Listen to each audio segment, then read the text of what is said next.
Everybody. चला तर आपण आजचं जे काही आपलं सेशन आहे ते सुरुवात करूयात. आय होप तुम्ही तुमचं जे काही डेली रिव्हिजन आहे ते करत असाल. ओके, तर कालचे जे काही पॉईंट्स आहेत ते लक्षात घ्यायचे आहेत आपल्याला इथे, की काय काय पॉईंट्स आहेत ते आपण इथे बघणार आहोत. ठीक आहे, तर मला सांगा काल आपण जे काही रामदास पंत पाहिला होता त्याचे कोणकोणते पॉईंट्स तुमच्या लक्षात आहे ते सांगा. त्याचे जे कोणकोणते पॉईंट्स आहेत ते तुमच्या लक्षात आहे सांगा मला. क्लिअर करायचे, सांगायचे कोणकोणते पॉईंट्स आपण काल पाहिलेले, किंवा संत समर्थ रामदास यांचं जे काही आहे वाङ्मय संपदा ती काय आहे. ठीक आहे, ती पाहिली आहे. ठीक आहे, तर बघा आपण इथे पाहिलं संत रामदास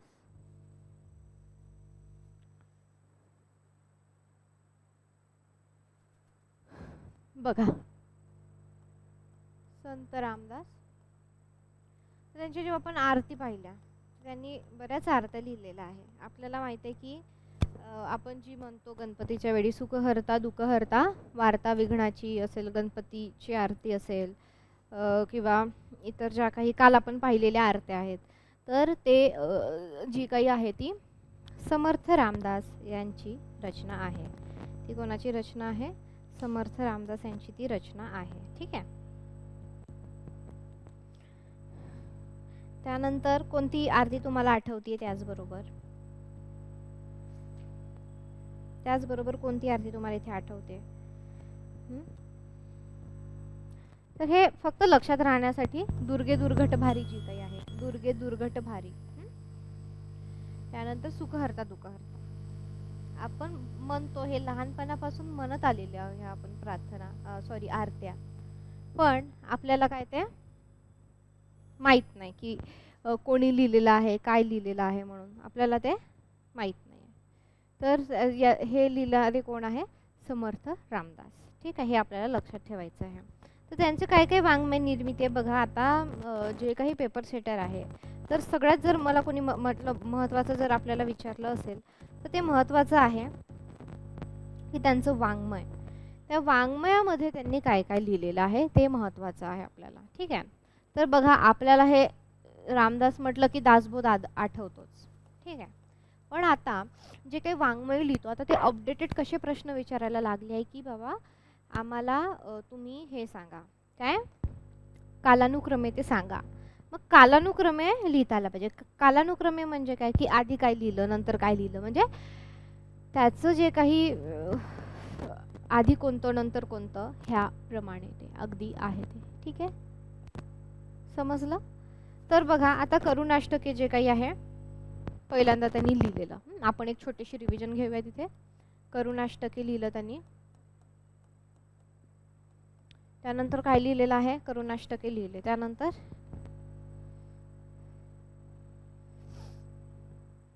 एकवीस समासी, बरोबर आहे, 21 समासी लिहिलेलं आहे. करुणाष्टके लिहिलं, 21 समासी लिहिलं, त्यानंतर काय लिहिलेलं आहे?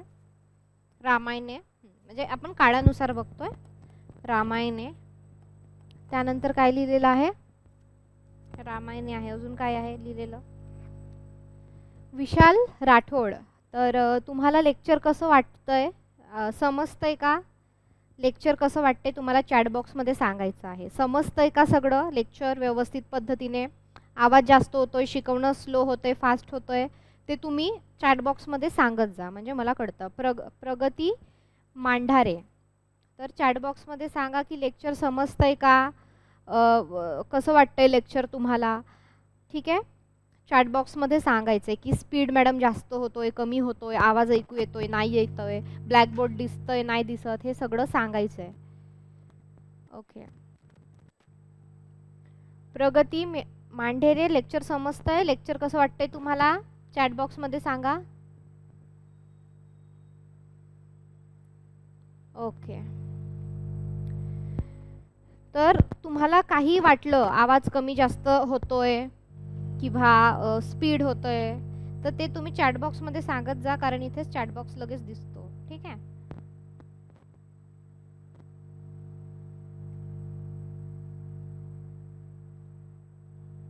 ठीक आहे. नेक्स्ट कोणतं आहे?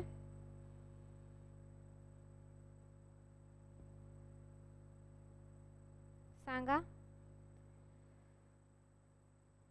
या रामायणे किती त्याचे पण त्यांनी सांगितलेले आहे प्रकार. किती रामायणांचे किती प्रकार सांगितलेले आहे?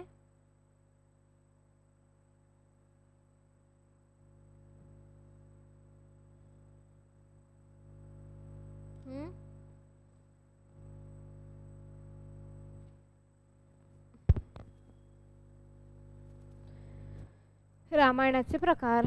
त्यानंतर काय लिहिलेलं आहे? 2 ते दीर्घ आणि हे. ठीक आहे, ओके. मनाचे श्लोक आणि काय आहे मग? दासबोध जे काही आहे ते आपल्याला बघायचं आहे. ठीक आहे. काय आहे? मनाचे श्लोक आणि मनाच्या श्लोक नंतर काय आलेलं आहे? दासबोध.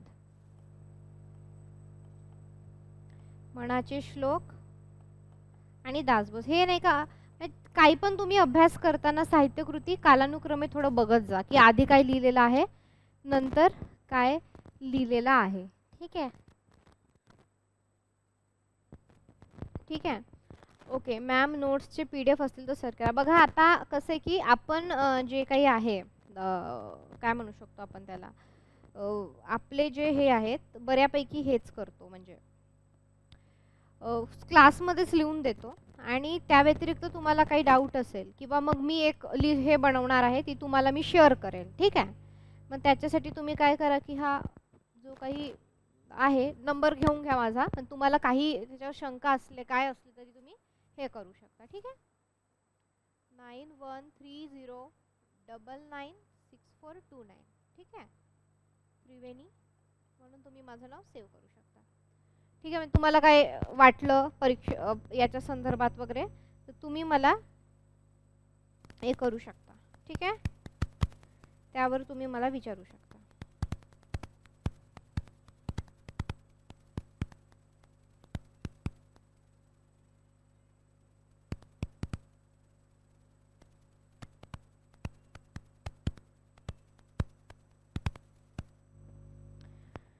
ओके. काही नोट्स असेल तर, पण आपला जो प्रयत्न आहे म्हणजे मी जे शिकवतीये तो क्रक्स आहे तुम्हाला, की समजा इतकं मोठं पुस्तक असेल तर त्याच्यातलं जे काही आहे जे परीक्षेला उपयोगी आहे, अत्यंत महत्त्वाचं आहे, नोट्स सारखं शिकवते. त्याच्यामुळे मी जे शिकवते त्याच्यातून तुम्ही नोट्स काढा, जे लिहून देते त्याच्यातून नोट्स काढा, जे सांगते त्याच्यातून नोट्स काढा. जर त्या व्यतिरिक्त काही वाटलं म्हणजे एखादा क्वेश्चन पेपर काढला किंवा काय, तर मग तो तुम्हाला शेअर करता येईल किंवा तुमचा एक असा छोटासा फक्त मराठीपुरती काहीतरी ग्रुप बनवता येईल, असं काहीतरी करेल. पण ते लॉंग प्रोसेस आहे. पण सगळ्यात महत्त्वाचं आहे रोजचा रोज जो काही आहे तो तुमचा क्लास करणे, हे सगळ्यात जास्त महत्त्वाचं आहे. ठीक आहे. आता बघा, खरं सांगायचं झालं तर सेट आणि नेट परीक्षा हे काढणं, ही पास करणं काही खूपच अशी अग्निदिव्य किंवा खूप कठीण अशी गोष्ट नाही आहे. ठीक आहे. ती आपल्याला पास करता यावी म्हणूनच तर ती परीक्षा घेता येते ना. पण काय आहे, कोणतीही परीक्षा असू दे, जगातली किती हार्ड परीक्षा असू दे, कोणतीही परीक्षा असू दे, त्या परीक्षेचे काही निकष असतात. तर त्या निकषांमध्ये काय झालं पाहिजे, तुम्ही बसलं पाहिजे. म्हणजे काय आहे की आता तुम्ही उद्या साहित्याचे प्रोफेसर होणार आहात, त्याच्यामध्ये PhD करणार आहात, त्याच्यामध्ये संशोधन करणार आहात, बरोबर आहे. तर ह्या सगळ्या गोष्टी तुम्ही करणार आहात, तर तुम्हाला जी काही मराठी विषयीची जी माहिती आहे, तुमच्या विषयीची माहिती, तर ते तुम्हाला काय असायला पाहिजे, माहिती असायला पाहिजे ती जी काही गोष्ट आहे ती. ठीक आहे. तर त्यासाठी सगळं म्हणजे त्याचा जो काही इतिहास आहे, वाङ्मयाचा इतिहास असेल, त्यानंतर त्याचं विज्ञान आहे, वाङ्मय विज्ञान आहे, त्याचबरोबर काय आहे लोकसाहित्य असेल, लोकसंस्कृती असेल, म्हणजे मौखिक आणि जे काही लिखित साहित्य आहे हे जे काही मराठीमध्ये आहे ते तुम्हाला अवगत असणं गरजेचं आहे. जर तुम्हाला दिलेला सिलेबस, दिलेला अभ्यासक्रम त्याच्यामधलं माहीत नसेल, काही तुमची जी काही संकल्पनात्मक स्पष्टता माहीत नसेल, तर ते तुम्हाला कसं पास करणार आहे किंवा तुम्हाला कसं प्रोफेसर बनवणार आहे. तर ते क्षमता, ती जी काही ॲबिलिटी आहे ती तर पाहिजे ना तुमच्यामध्ये. असं म्हणतात ना की म्हणजे तुम्ही हा पिक्चर पाहिला असेल, ऑल इज वेल, कोणता पिक्चर, 3 इडियट्स. तर त्याच्यामध्ये काय सांगितलंय की बाबा कामयाब नहीं काबिल बनो, तो कामयाबी तुम्हारे पास अपने आप आ जाएगी. तर असंच आहे ते. जर तुमच्यामध्ये ते नॉलेज असेल, तुमच्यामध्ये त्या क्षमता असतील तर तुम्ही पास होणारच आहात. त्याचे काही निकष आहे. निकष काय आहे की दिलेला अभ्यासक्रम, दिलेले पुस्तकं, दिलेले क्लास, दिलेले नोट्स रोजच्या रोज तुम्ही अभ्यास केला पाहिजे, ते समजून घेतलं पाहिजे आणि सोडवलं पाहिजे. जर मी तुम्हाला सांगितलं की लोकसाहित्य अभ्यासक्रम आलाय, तुम्ही त्याला हाते लावलं नाही, तुम्ही त्याला पाहिलंही नाही, बरोबर पाहिलं, नीट केलंही नाही आणि परीक्षेला जाऊन बसले, तुम्ही सोडवू शकणार आहे का प्रश्न? नाही. आणि परीक्षा आत्तापर्यंत अनेक लोकांनी पास केल्यात ना परीक्षा, म्हणजे काय ते खूप असं 9वा अजुबा 8वा अजुबा आहे असं काही नाही. तर ते कष्टसाध्य परीक्षा आहे. त्याला तुम्ही जे डिमांड करते परीक्षा, ते डिमांड तुम्ही जी काही आहे ती डिमांड तुम्ही तिथे फुलफिल करायला पाहिजे. एवढंच काय ते आहे आपल्याला.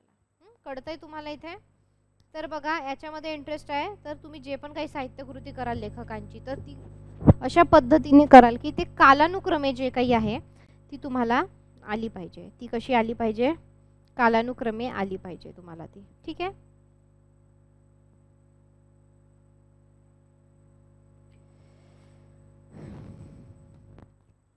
त्याच्यानंतर आपण काल स्फुट प्रकरणे देखील पाहिलेली होती. आपण मनाचे श्लोकही पाहिलेले होतं. काय आहे एकंदरीत. ठीक आहे. भीमरूपी जे काही स्तोत्रे आहे, भीमरूपी म्हणजे हनुमानाबद्दलचं जे काही आहे, त्याच्यानंतर आरती वाङ्मय पाहिलं. तर हे सगळं जे काही आहे आपण पाहिलेलं आहे आणि रामदास कालीन सुद्धा आपण पाहिलेलं आहे. ठीक आहे. तर हे सगळं जे काही झालेलं आहे, आता आपण थोडंसं वेणाबाई बद्दल बघूया. वेणाबाई बद्दल आपण का बघणार आहोत? कारण वेणाबाई ज्या काही आहेत, तर आपण काल एक उत्तरार्धात आपल्या लेक्चरच्या शेवटाकडे आलो होतो तेव्हा आपण हा पॉईंट घेतला होता की काय म्हणू शकतो आपण त्याला,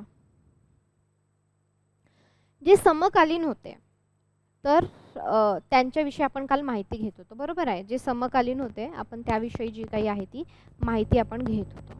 तर बघा, तुम्ही कोणती परीक्षा बघितली ना की आता समकालीन जे काही आहेत ना ते आपल्याला विचारतात. समकालीन म्हणजे काय की समान काळातले, समान वर्षातले, म्हणजे समान काळातले, की जे आता उदाहरणार्थ समजा शिवाजी महाराज होते, तर शिवाजी महाराज जिवंत असताना त्यांच्या काळात इतर कोण थोर लोक होऊन गेलीत, म्हणजे समकालीन. ठीक आहे. एवढा त्याचा साधा अर्थ आहे. तर कोणताही तुम्ही जर पेपर काढला ना तर समकालीन, ज्याला इंग्रजीमध्ये कॉन्टेम्पररी असं म्हणतात, तर समकालीन जे काही आहे ना त्याच्यावर खूप इंटरेस्ट आहे आयोगाला, प्रश्न विचारतात त्याच्यावर. तर आता रामदास, समर्थ रामदास आपल्याला माहित आहे शिवाजी महाराजांचे समकालीन होते, तुकाराम आहेत. तर त्यानंतर ज्या काही संत कवयित्री आहे तर ते आहेत वेणाबाई. तर आपण आता वेणाबाई विषयी जाणून घेऊयात. सगळ्यांनी हेडिंग टाकायची वेणाबाई.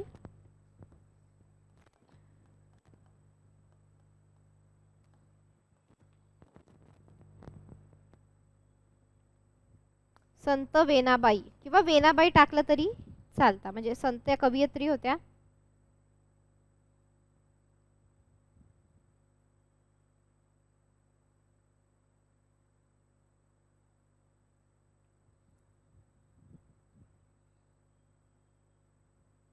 ठीक आहे. संत वेणाबाई टाकायचे. तर बघा, आपण जे काही आहे संत वेणाबाई विषयी आज शिकणार आहोत. ठीक आहे. तर आज आपण संत वेणाबाई किंवा कवयित्री, त्यातल्या त्यात कवयित्री जे काही आहे वेणाबाई यांची आपण आज माहिती घेणार आहोत.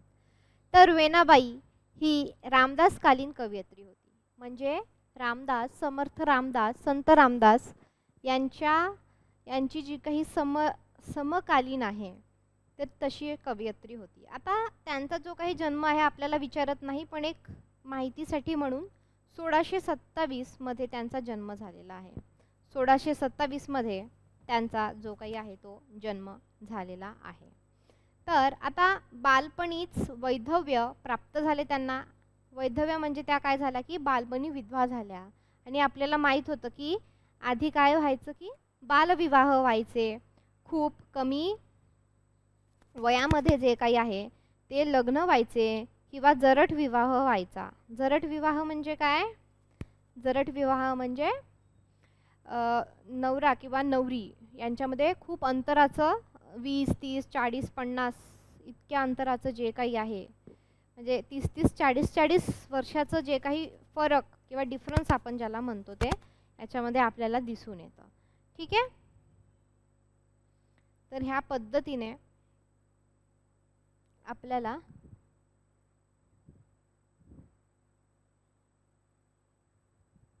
हे करायचं आहे. ठीक आहे.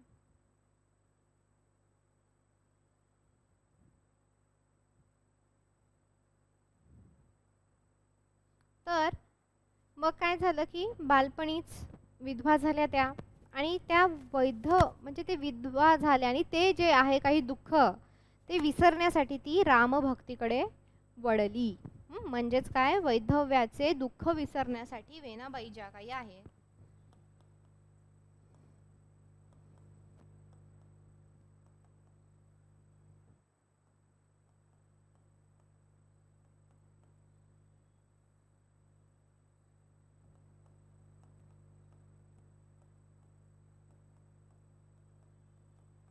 वैधव्याचे दुःख विसरण्यासाठी वेणाबाई जे काही आहे कशा कुठे वळल्या, रामभक्तीकडे वळल्या.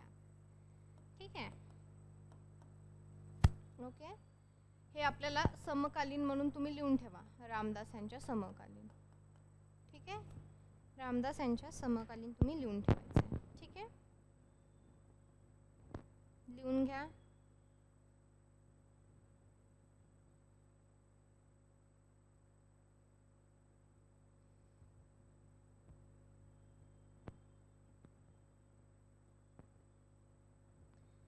ठीक आहे.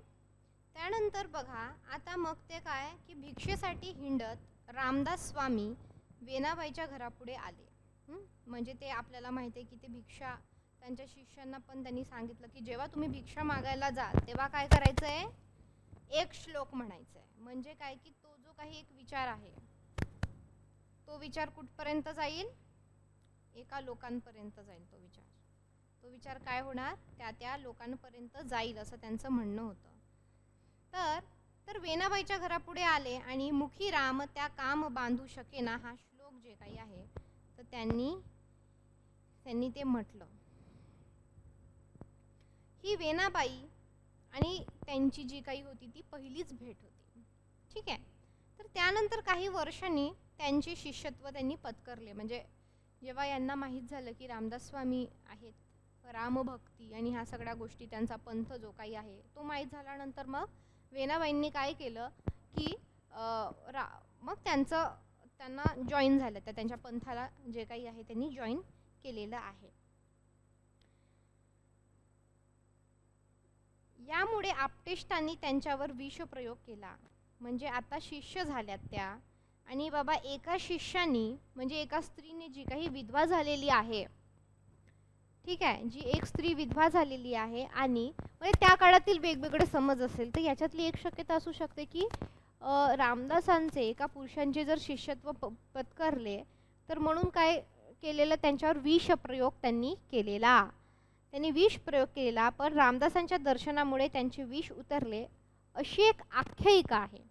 काय आहे, अशी एक आख्यायिका आहे आणि ती आख्यायिका जी काही आहे आपल्याला सांगितली जाते. ती आख्यायिका काय होते, सांगितली जाते. पुढे समर्थांच्या मठात त्या राहत. कीर्तनानंतर गुरु मनन करते वेळी सज्जनगडावर त्यांचे देहवसान झाले. वेणाबाईंची ग्रंथरचना जी काही आहे ती मर्यादित स्वरूपातच जी काही आहे ती सापडते. फक्त आपल्याला याच्यात महत्त्वाचं काय आहे की वेणाबाई कोण होत्या किंवा संत कवयित्री वेणाबाई हा खालीलपैकी कोणत्या संतांच्या समकालीन होत्या, अशा प्रकारचा प्रश्न येऊ शकतो. किंवा खालीलपैकी कोणती कवयित्री ही रामदासांची समकालीन होती. तर हे आपल्याला म्हणजे एक थोडंसं असं माहीत पाहिजे. याच्यातलं त्यांनी काय लिहिलं वगैरे याच्यापेक्षा जास्त समकालीनतेचा जो काही प्रश्न आहे तो समकालीनतेचा प्रश्न आपल्याला लक्षात राहायला पाहिजे, म्हणजे पाहिजेच. ओके.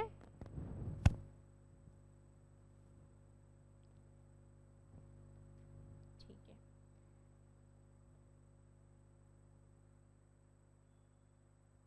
आता हे बघा, आता जसं आपण सीता स्वयंवर म्हणतो बरोबर आहे, तर सीता स्वयंवर काही एकाने लिहिलेलं नाही आहे, ते अनेकांनी लिहिलेलं आहे. मग वेणाबाईंनी सुद्धा त्यांचं सीता स्वयंवर लिहिलं आणि त्यांचं रामायण पण त्यांनी लिहिलेलं आहे.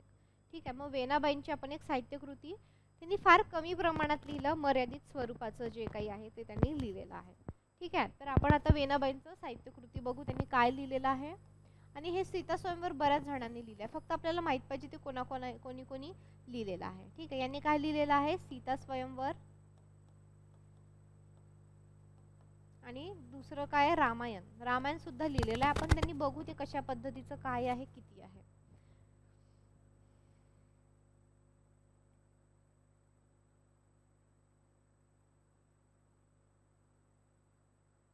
आता संत वेणाबाई म्हणतात की जे वाल्मिकींनी लिहिलेलं आहे रामायण, तर तेच मी सुद्धा त्याच प्रकारे तसंच लिहिलेलं आहे असं ते म्हणतात. तर याच्यामध्ये हे सीता स्वयंवर आहे, तर याच्यामध्ये एकूण 14 समास आहेत.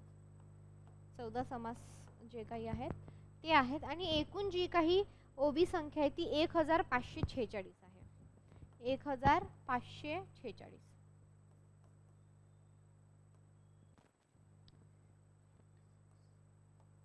ठीक आहे.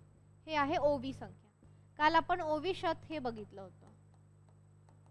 ओबी संख्या काल आपण काय पाहिलेलं आहे, ओबी शत हे पाहिलेलं आहे. ठीक आहे. क्लिअर.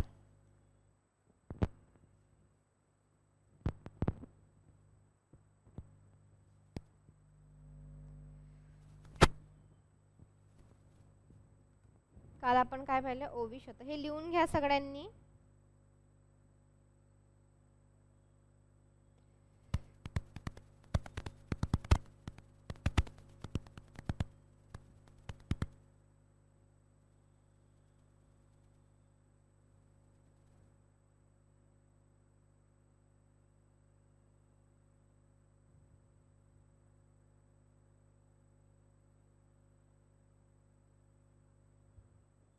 ठीक आहे.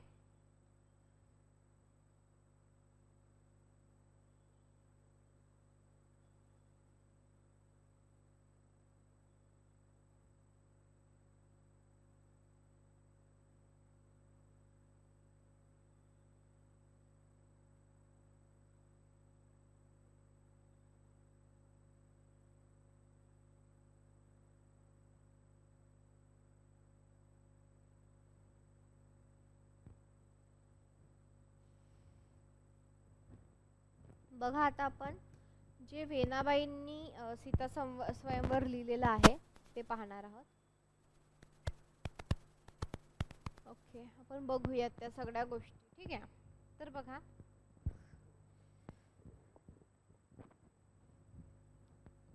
आता इकडे लक्ष द्यायचं तुम्हाला व्यवस्थितपणे.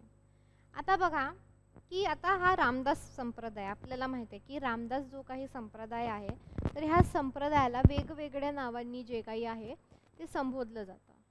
म्हणजे कोणतं, त्याला दास संप्रदाय असंही म्हणतात, समर्थ संप्रदाय असंही म्हणतात, आणि रामदास संप्रदाय असंही म्हणतात. तर आता हा जो काही हे जे काही सीता स्वयंवर आहे, जे वेणाबाईंनी सुद्धा लिहिलेलं आहे, म्हणजे अनेकांनी लिहिलेलं आहे, आपल्याला माहित आहे की रामदासांनी सुद्धा लिहिलेलं आहे. तर त्यांच्या ज्या काही कवयित्री आहे ह्या, तर त्यांनी सुद्धा सीता स्वयंवर लिहिलं आहे. आणि आता हा रामदासी संप्रदायामध्ये सीता स्वयंवर जे काही आहे तर त्याला विशेष महत्त्व आहे, त्याला विशेष मान असून ते आस्थापूर्वक वाचलं जातं. ठीक आहे. तर आता वेणाबाईंनी लिहिलेल्या सीता स्वयंवरात मध्ये आपण पाहिलं की 14 समास आहेत, आणि ओवी संख्या जी काही आहे 1546 आहे. ते काही पाठ करायचं नाही आपल्याला, लक्ष ठेवायचं. असं काही आकडा बिकडा विचारत नाही, फार कमी विचारतात, विचारलं तरी, पण एक फक्त माहितीसाठी. आता सीता स्वयंवर व रामायण हे ग्रंथ लिहिताना वाल्मिकींनी जे सांगितले तेच आपण लिहित आहोत, असा आशय जो काही आहे ते सीतेचे सैवर वाल्मिकी बोलिता विस्तार ह्या शब्दामध्ये जे काही आहे तर वेणाबाई आपल्याला सांगतात. पुराणे व अध्यात्म रामायणाचे वाचन त्यांनी केलेले असावे त्या काळामध्ये, म्हणूनच त्यांनी लिहिलेलं आहे. तर म्हणजे आपल्याला याच्यामध्ये एक दिसून येतं की वेणाबाईंची जी काही अभ्यास वृत्ती आहे किंवा जी काही वाचनाची वृत्ती आहे, तर ती वाचनाची वृत्ती किंवा ती अभ्यासाची जी काही वृत्ती आहे ती आपल्याला ती येथे दिसून येते. ठीक आहे. आता हे दोन्ही जे ग्रंथ आहे, म्हणजे हे फक्त आपल्याला माहीत असणारे दोनच साहित्यकृती आहे. एक आहे सीता स्वयंवर, दुसरा आहे रामायण. वेणाबाईंविषयी जर आपल्याला काय माहिती असेल, याच्या पलीकडे काही फार प्रश्न विचारणार नाही तुम्हाला, समजा आला तर. त्यांच्या ज्या काही आहेत त्या 2च साहित्यकृती आहेत. ठीक आहे. तर आता जे काही सीता स्वयंवर आहे, ठीक आहे, सीता स्वयंवर जे काही आहे तर त्यामध्ये आपण पाहिलं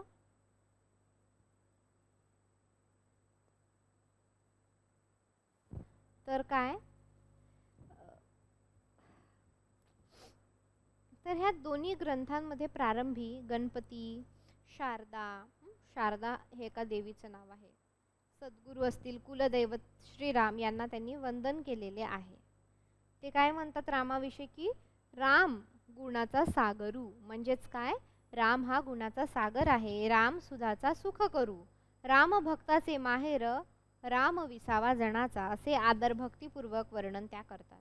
काव्याच्या सुरुवातीत त्यांनी रामाचे व शेवटीही परशुराम गर्वहरण करणाऱ्या रामाचे वीर रसपूर्व त्यांनी याच्यामध्ये वर्णन केलेलं आहे. याच्यामध्ये त्यांनी जो काही आहे वीररस, जो काही आहे वीररस,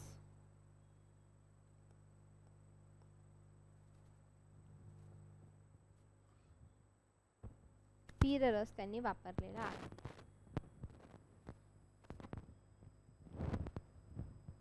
क्लिअर?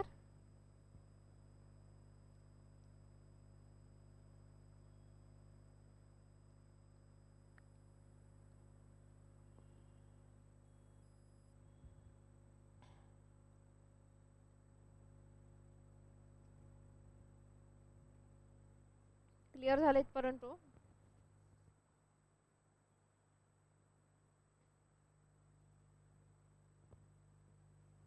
ठीक आहे. वीररस जसं आपण पाहिलं होतं काल, वृत्त पाहिलं होतं की रामदासांची जी रचना त्याच्यामध्ये त्यांनी कोणतं वृत्त वापरलेलं आहे, भुजंग. ठीक आहे.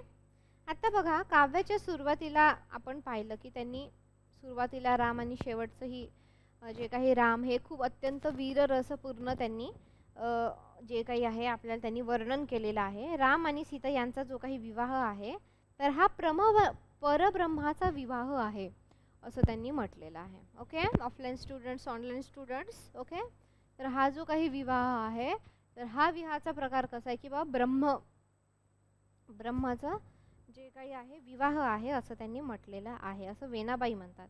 रामदर्शनाच्या वेळी निर्माण झालेल्या सीतेच्या चित्तवृत्तीचे अत्यंत सुंदर उदाहरण त्यांनी याच्यामध्ये केलेलं आहे.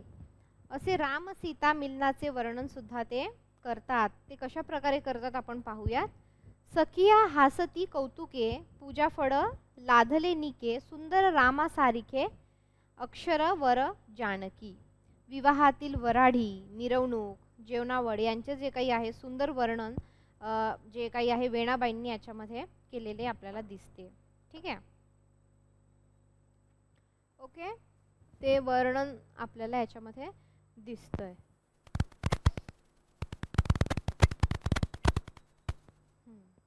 तर बघा, आता ग्रंथातील सर्व वर्णना पाठीमागे जी काही आहे ती भक्तीची भावना ह्या कवयित्रीने सतत उभी ठेवलेली आपल्याला दिसते. कोणी? वेणाबाईंनी. आता घरगुती वर्णनाच्या साध्या व स्त्री सुलभ भाषेमुळे ग्रंथातील प्रसंग वर्णने जी काही आहे ती प्रत्ययकारी झालेली आहे. आता जसं की स श्री देव हे एक अभ्यासक आहे, स श्री देव म्हणून.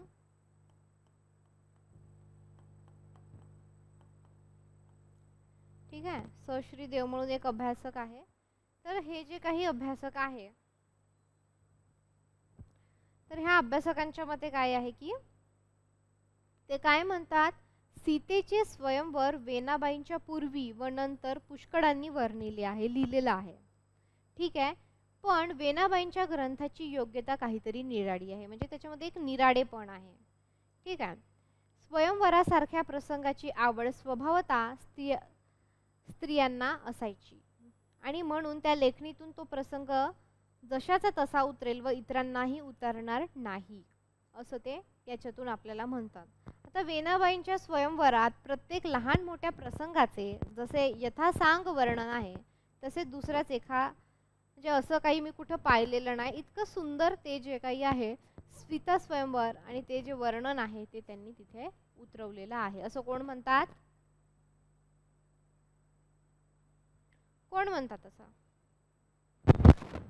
आपले श्री देव जे काही आहेत ते सश्री देव आपल्याला असं म्हणताना दिसतात. ठीक आहे, क्लिअर इथपर्यंत. आता दुसरं त्यांनी कोणता ग्रंथ लिहिलेला आहे? दुसरा कोणता ग्रंथ लिहिलेला आहे सांगा?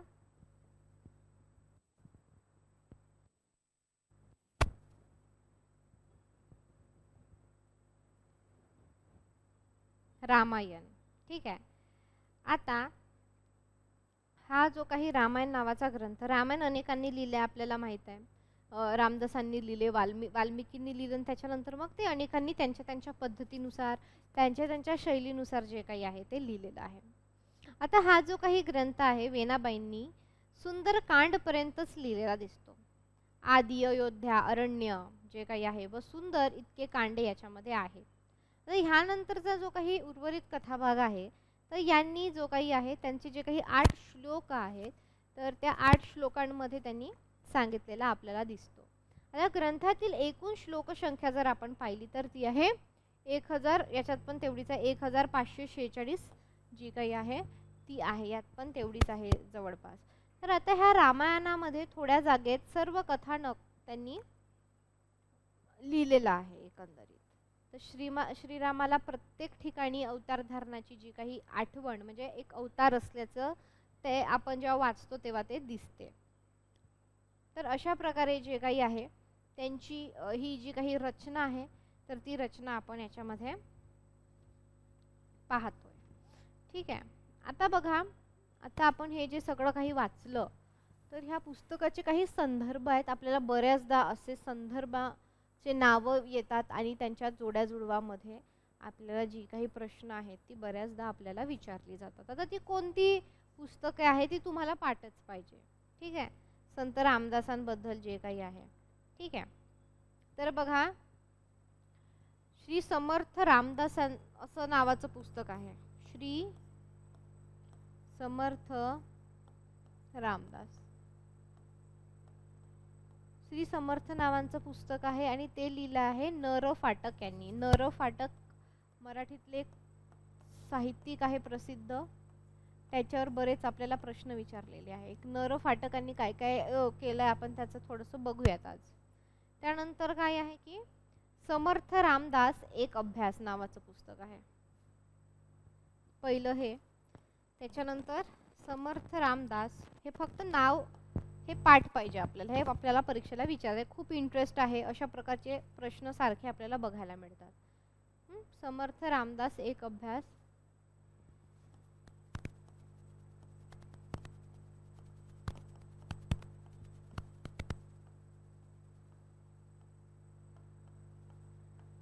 समर्थ रामदास एक अभ्यास.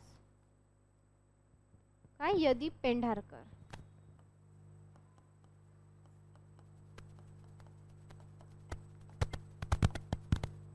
कोण आहे? यदीप पेंढारकर. तिसरं, त्यानंतर आपण बघू रामदास व्यक्ती आणि कार्य. रामदास व्यक्ती आणि कार्य.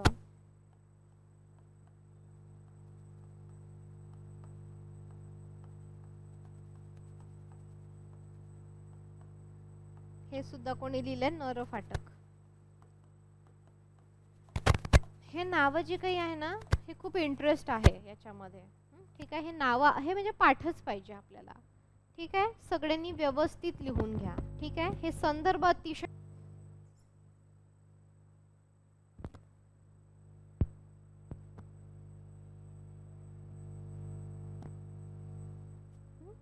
वारकरी संप्रदाय, त्याची आता आपला घटक 8 मधला वारकरी संप्रदाय, घटक आपल्या अभ्यासक्रमामधले जे काही घटक 8 आहे त्याच्यातला वारकरी संप्रदाय बघू.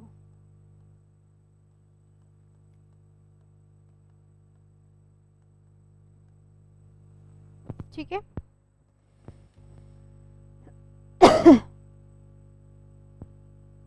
चला हेडिंग लिहा पटकन सगळ्यांनी.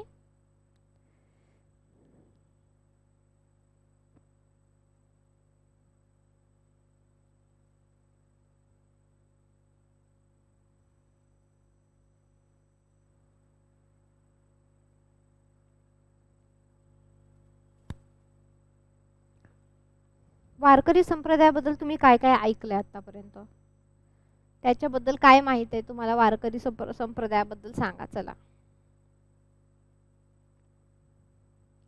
तुम्हाला जे काही माहित असेल ते तुम्ही सांगा मला.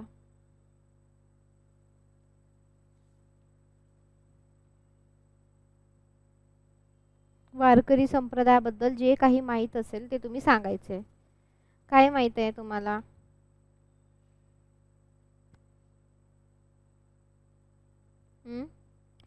काय माहित आहे?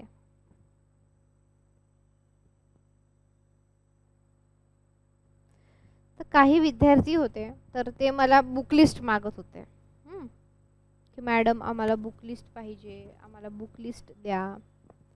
तर बऱ्याचदा असं होतं की बुक लिस्ट द्यायला काय देईल आता मी आजही, पण अनेक पुस्तके आहे आणि त्याच्यामध्ये काय वाचायचं काय सोडायचं त्याची उजळणी किती होईल ते सुद्धा महत्त्वाचं आहे.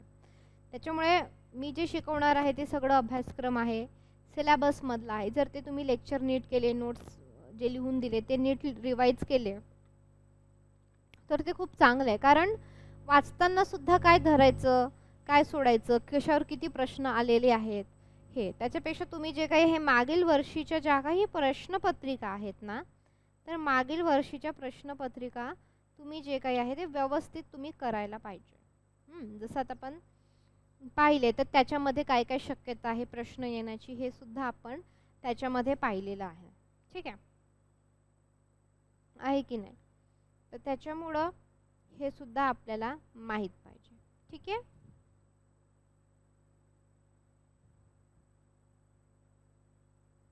मोरोपंत वगैरे सगळं ह्या सगळ्या गोष्टी, त्याच्यानंतर आपले शाहिरी काव्य वगैरे ह्या सगळ्या गोष्टी. तर आता काही लोकांनी मला विचारलं होतं की मॅडम जी काही आहे ती बुक लिस्ट सांगा. तर हे थोडंसं आपण हे करूया, ते बुक लिस्ट जी काही आहे ती आपण याच्यामध्ये बघणार आहोत. ठीक आहे. बुक लिस्ट पाहूयात आपण आता थोडीशी. ज्यांना वाटतं की आम्हाला अजून वेळ आहे वाचायचं आहे तर त्यांनी वाचू शकता, त्यांनी बघू शकता. ठीक आहे. बुक लिस्ट सांगते मी तुम्हाला.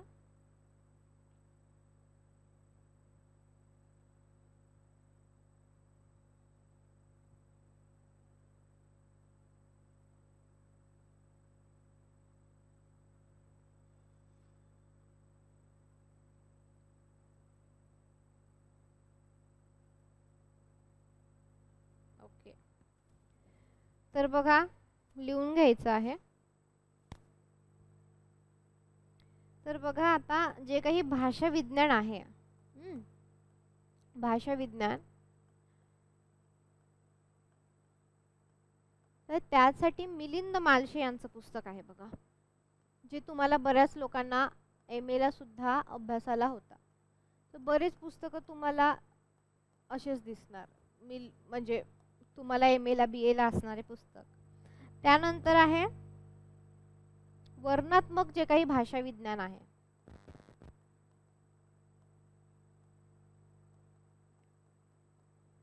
त्यासाठी तुम्हाला वाचावं लागणार आहे कल्याण काळे यांचं पुस्तक.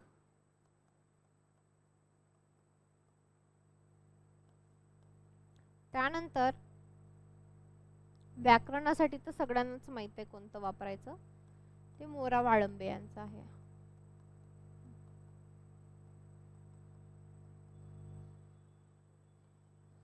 मोरा वाळिंबे.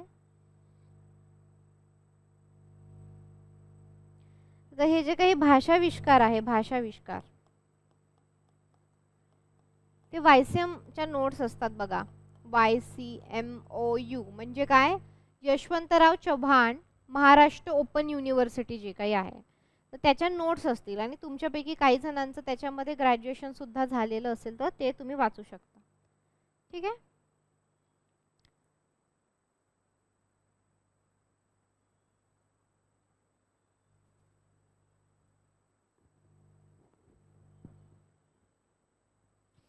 भाषांतर मीमांसासाठी सुद्धा हे तुम्ही वाचू शकता, भाषांतर मीमांसा, मीमांसा. ठीक आहे. त्यानंतर लोकसाहित्यासाठी बघा, लोकसाहित्य, लोकसाहित्यासाठी विश्वास शिंदे आणि प्रभाकर मांडे यांचं पुस्तक आहे. विश्वास शिंदे व प्रभाकर मांडे.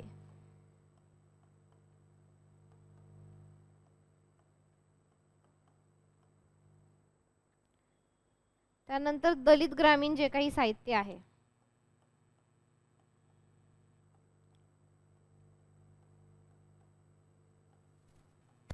त्यासाठी तुम्ही YCMचेच नोट वाचा. Yashwantrao Chavan Maharashtra open university, Yashwantrao Chavan Maharashtra open university वाचायचं आहे. ठीक आहे. तर जे काही साहित्य प्रवाह आहे त्याला सुद्धा हेच वापरायचं आहे. साहित्य प्रवाह याला सुद्धा YCMचे नोट्स.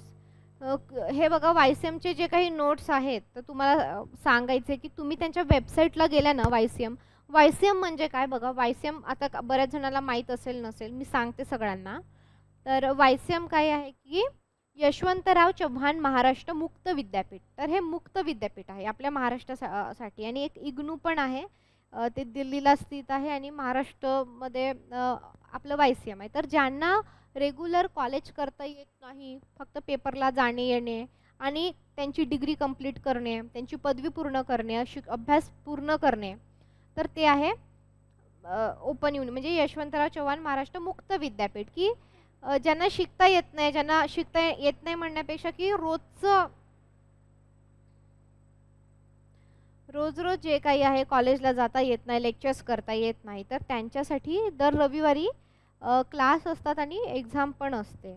तर यांची वेबसाईट आहे, तुम्ही www.ycmu असं गेलं, आपण थोडंसं बघू, नंतर मी तुम्हाला दाखवेल ते कसं करायचं. तर www.ycmu.com ला गेले तर तिथे त्यांची सगळी पुस्तकं अवेलेबल आहे. मग मॅडम आम्ही पुस्तकं कुठून घेऊ, काय कुठून करू, कसं वाचू, काय वाचू, तर काही गरज नाही आहे.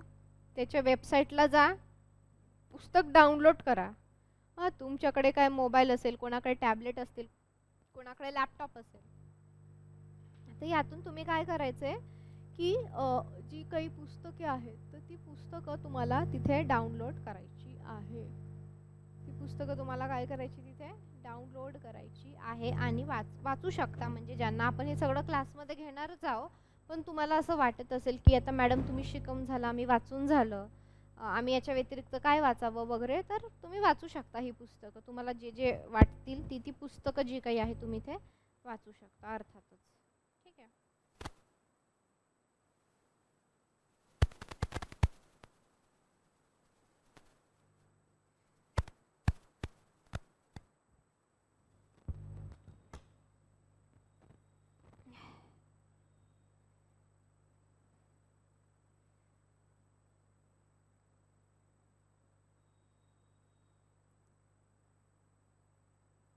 तर साहित्यशास्त्र जे काही आहे हे झालं का लिहून? हे लिहून घ्या पटकन, मग मी पुसणार आहे, त्याच्यानंतरचं लिहून देते तुम्हाला. ठीक आहे.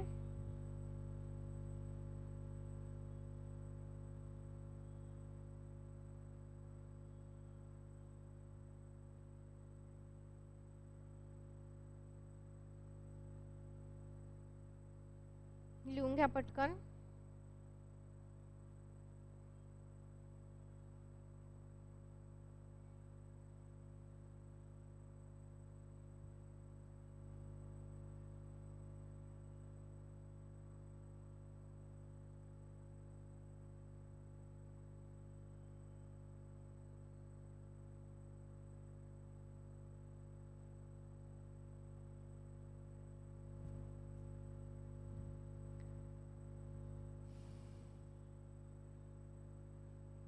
ठीक आहे. झालं का? पुसू का? ठीक आहे, झालं असेल. ठीक आहे. तर बघा आता साहित्यशास्त्र आहे ते अ.वा. कुलकर्णी यांचं वाचायचं आहे.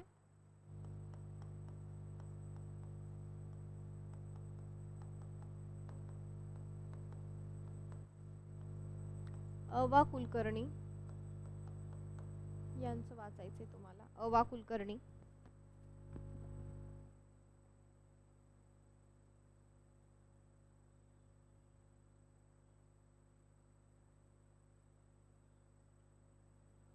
वाङ्मयीन चळवळीसाठी हाय सिलेबस मधलं लिहून देते हा, वाङ्मयीन चळवळी वगैरे.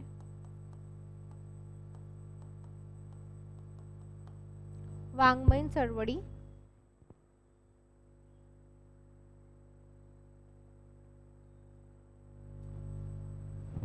यशवंत रापकर, गोम पाटील, गोम पाटील आणि मनोहर जाधव.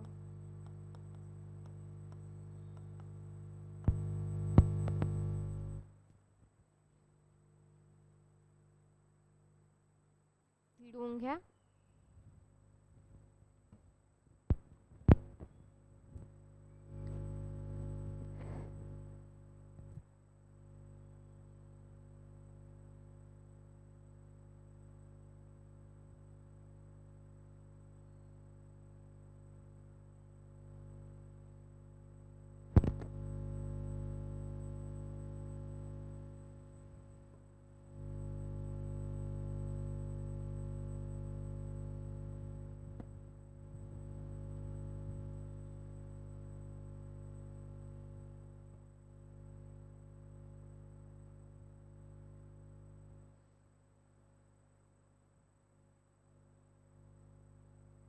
झालं लिहून?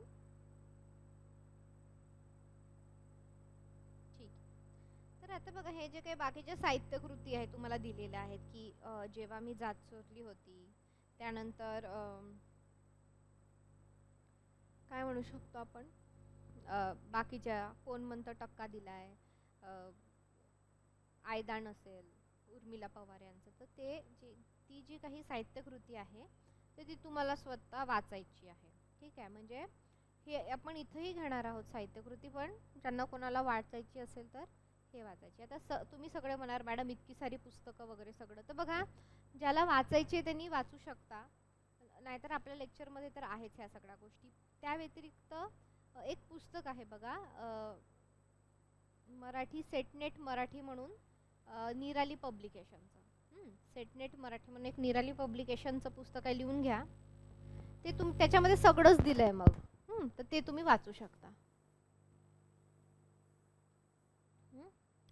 निराली प्रकाशन, सेटनेट आहे, ते एकच पुस्तकामध्ये सगळे पॉइंट त्यांनी कव्हर केलेले आहे आणि ते चांगलं पुस्तक आहे बऱ्यापैकी, तर ते तुम्ही वाचू शकता. ठीक आहे.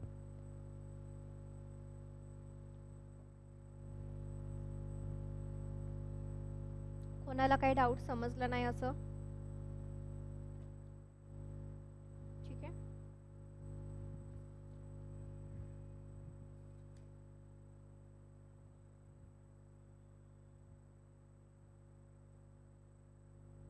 तर आपण आता काय बघणार आहोत की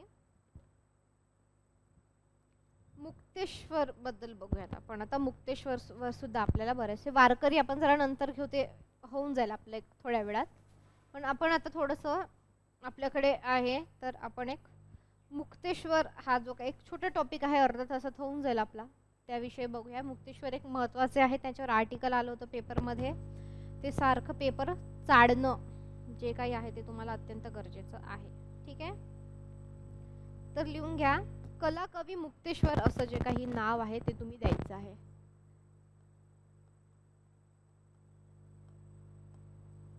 ब्रॅकेट मध्ये लिहायचे कला कवी, कला कवी असं जे काही आहे ते नाव तुम्हाला इथे द्यायचं आहे. ठीक आहे.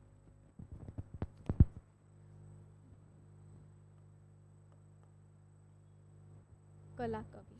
Okay, clear.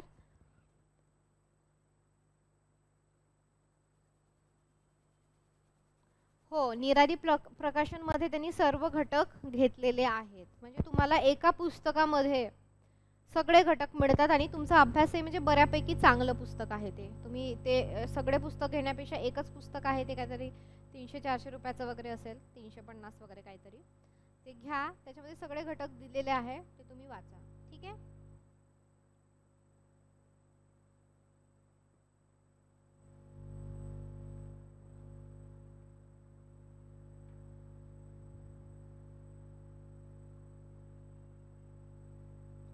सगळ्यांनी हेडलाईन द्या.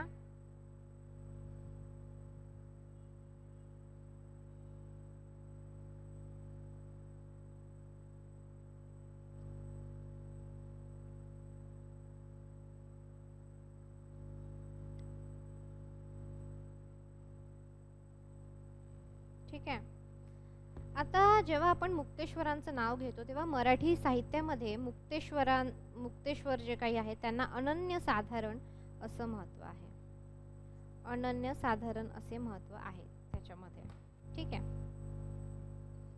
तर बघा, केवळ अध्यात्म आणि भक्ती जी काही आहे, म्हणजे अध्यात्म आपल्याला माहित आहे, अध्यात्म म्हणजे काय हे तुम्हाला बऱ्यापैकी माहित आहे.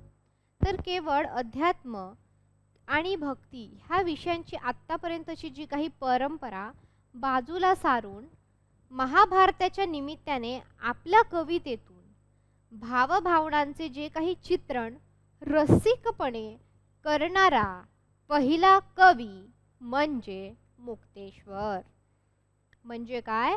मुक्तेश्वर म्हणजे एक ठरलेली परंपरा होती. त्या ठरलेल्या परंपरेनुसार काय होतं की बाबा अध्यात्म हे अशा पद्धतीचं आहे किंवा भक्ती ही अशा पद्धतीची करायची आहे.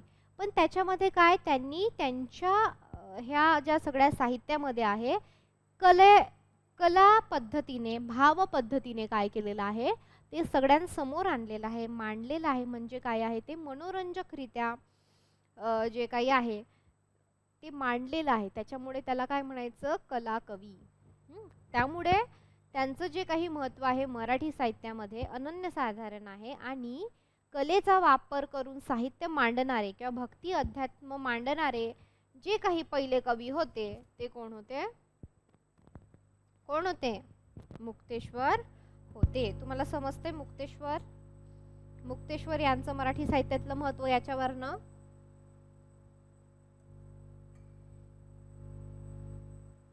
आता बघा, अध्यात्माचे वाङ्मयावरील जोखड फेकून देणारा पहिला कवी असं राश्री जोग त्यांचा उल्लेख करतात. हे अभ्यासक आहेत राशी जोग. ते काय म्हणतात की काय म्हणतात? लिहा सगळ्यांनी लिहा. राश्री जोग यांच्या मते अध्यात्माचे वाङ्मयावरील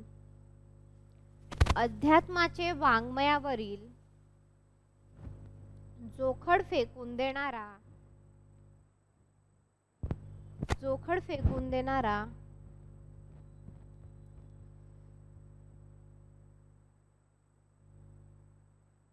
पहिला कवी म्हणजे पहिला कलाकवी म्हणजे मुक्तेश्वर होय.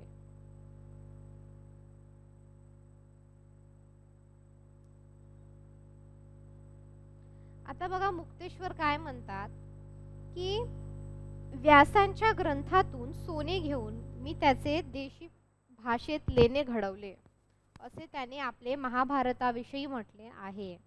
आजोळच्या वास्तव्यात नाथांचे संस्कार, तीर्थटनामुळे आलेले बहुश्रुतत्व आणि मूळची कलासक्त वृत्ती हा त्रिवेणी संगम मुक्तेश्वरांच्या व्यक्तिमत्वामध्ये आहे.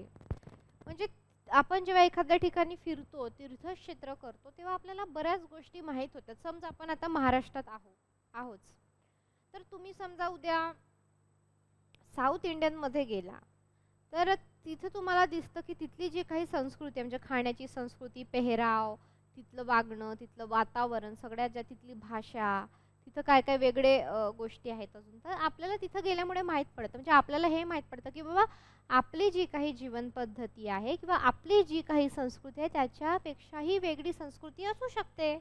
आपण जसं रोजच्या जीवनामध्ये चपाती किंवा पोळी खातो, तर ती लोक तिथे भात खातात. आपल्यासाठी जसं चपाती आहे त्यांच्यासाठी तिथं भात आहे. म्हणजे तिथे चपाती आणि पोळी वगैरे खूप क्वचित खातात, म्हणजे खातच नाही, पण ज्यांना खायचे ते खूप क्वचित जे काही आहे खातात. ते जेवण संपल्यानंतर दही आणि भात खातात. आपण जसं काहीतरी स्वीट खातो, आपण म्हणतो ना की जेवण झाल्यानंतर काहीतरी गोड खायला हवं किंवा काही दुसरे पदार्थ पाहिजे, तर त्यांच्या इथं काय असतं, म्हणजे काय आहे, तर तेव्हा आपण दुसरीकडे जातो, तर त्याच्यामुळे आपल्याला बहुश्रुत्व जे काही आहे प्राप्त होते, आपले वेगवेगळे दृष्टिकोन जे काही आहेत ते तयार होतात. तर त्याच्यामुळं काय आहे की ही म्हणजे तीर्थटनामुळं त्यांना त्यांचं जे काही विश्व व्यापक झालेलं होतं, त्यांच्यामुळे त्यांच्यावर नाथांचे पण संस्कार होते. आणि एकंदरीत काय आहे, आणि मूळची कलासक्त वृत्ती, म्हणजे ते मुळातच त्यांची एक वृत्ती होती कलासक्त वृत्ती. तर ह्या सगळ्या गोष्टींमुळं, ह्या सगळ्या संगमांमुळं, ह्या त्रिवेणी संगमांमुळं काय झालेलं आहे की ते तयार झालेलं आहे. कळतंय तुम्हाला?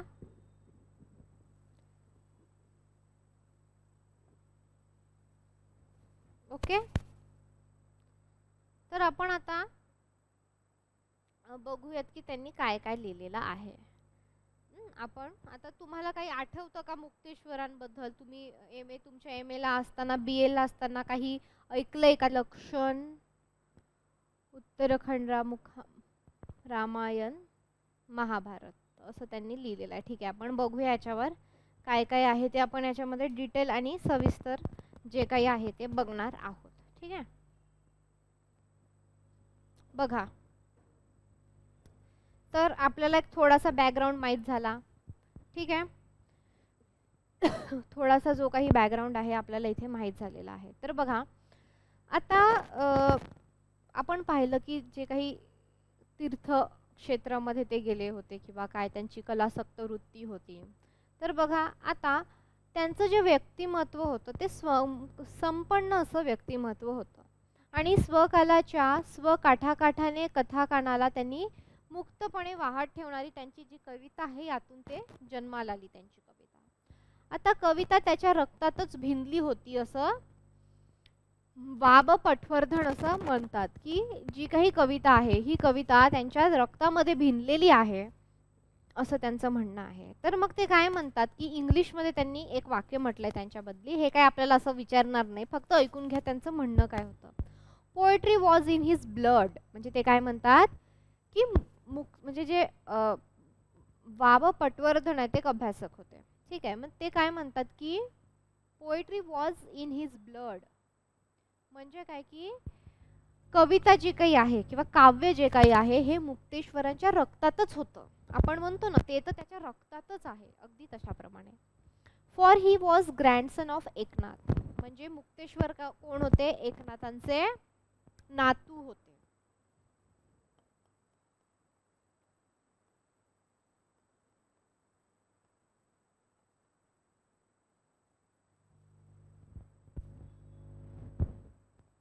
ठीक आहे, नाथांचे त्यांच्यावर संस्कार होते. तर एकनाथ कोण होते? नातू होते. नाथांचे संस्कार त्यांच्यावर जे काही होते. Being a son of latter's daughter. आणि ते काय म्हणतात की the Mahabharata of Mukteshwar is indeed mind of his poetic beauty. जे खूप कलात्मक पद्धतीने त्यांनी जे काही आहे ते लिहिलेलं आहे ते. आता मुक्तेश्वराचे जे काही कुलवृत्त व जन्मशक याविषयी निर्विवादपणे माहिती मिळत नाही. जर आपण त्याचं पाहिलं, म्हणजे जन्म वगैरे ह्या सगळ्या गोष्टी आपण जर ठरवल्या, तुझे काही माहीत नाही आपल्याला. आता त्याने त्यांच्या स्वतःच्या ग्रंथामध्ये, आपल्या ग्रंथात जे उल्लेख केले आहेत त्यावरून तो एकनाथाच्या मुलीचा मुलगा असावा, एकनाथांच्या मुलीचा मुलगा असावा असं ते म्हणतात, की एकनाथांच्या मुलीचा मुलगा म्हणजेच कोण? मुक्तेश्वर. ठीक आहे, आता करवीर निवासिनी श्री महालक्ष्मी ही त्याची कुलस्वामिनी असून सोनारीचा भैरव हा त्याचा कुलस्वामी होता. म्हणजे जे आपण कुलदैवत म्हणतो ना, कुलदैवत, तर हे कुलदैवत त्यांचे आहेत. हे आपल्याला माहित पाहिजे. मुक्तेश्वर जे होते ते एकनाथांचे कोण होते? नातू होते. ठीक आहे.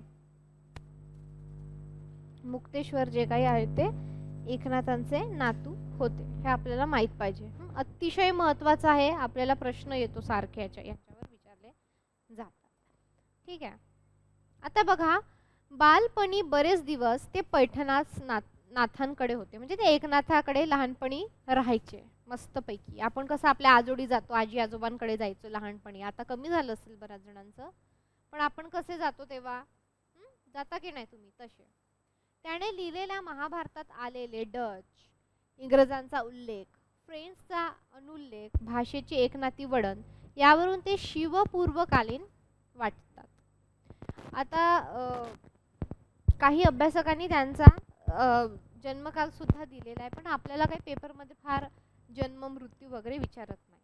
ठीक आहे.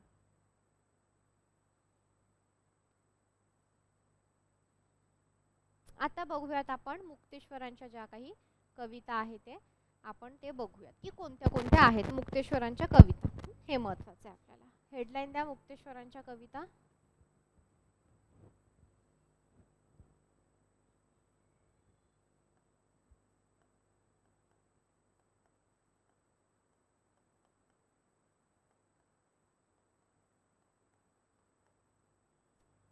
मुक्तेश्वरांच्या कविता.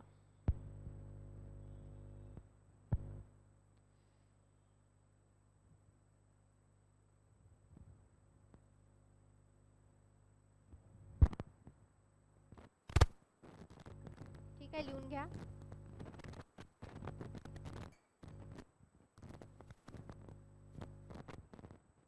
आता बघा त्यांनी काय लिहिलेलं आहे. पहिलं हे असंच लिहून घ्या टप्प्याटप्प्याने, कारण आत्ताचे जर आपण पेपर पाहिले तर आपल्याला विचारतात कालानुक्रमे लावा. ते कालानुक्रमे आपल्याला माहित पाहिजे. कळते तुम्हाला? तर काय आहे? श्लोकबद्ध रामायण,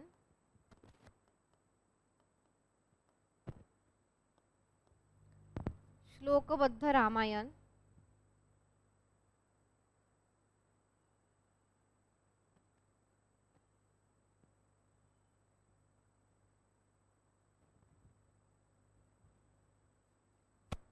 महाभारताची 5 पर्वे,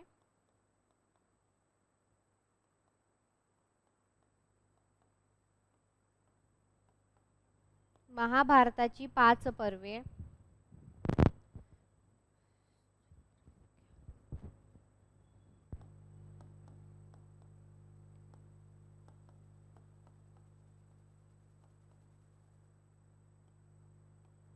हरिश्चंद्राख्यान,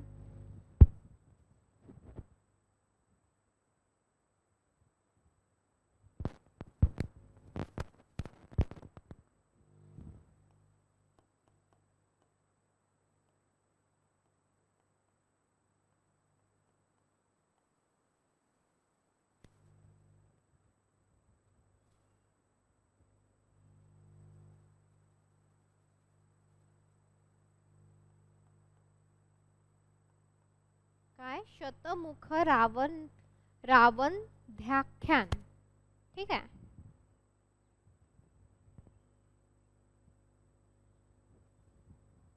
त्यानंतर मूर्खाची लक्षणे,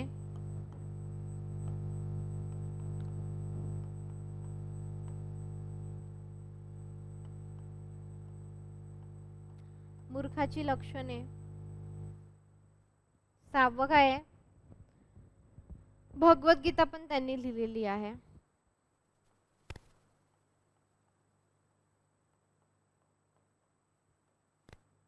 7वं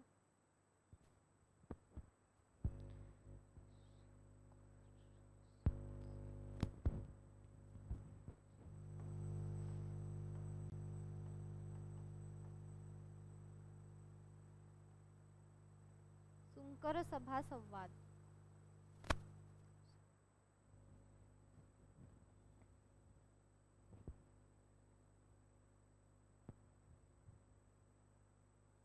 एकनाथ चरित्र सुद्धा त्यांनी लिहिलेलं आहे. इकडे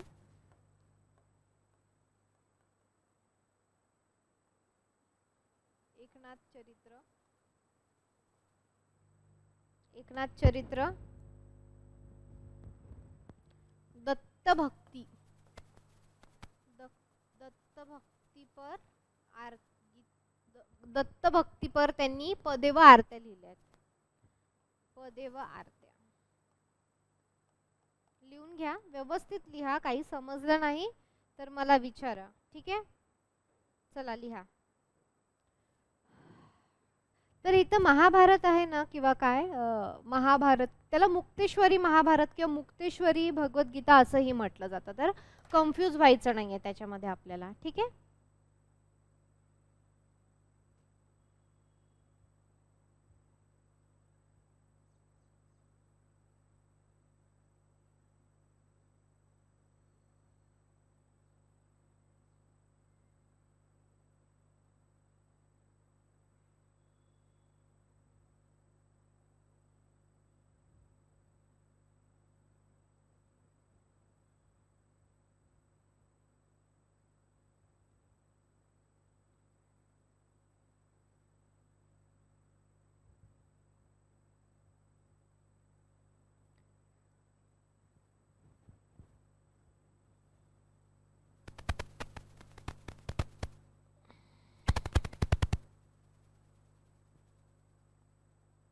लिहून घ्या पटकन. झालं की सांगा चॅट बॉक्स मध्ये मला.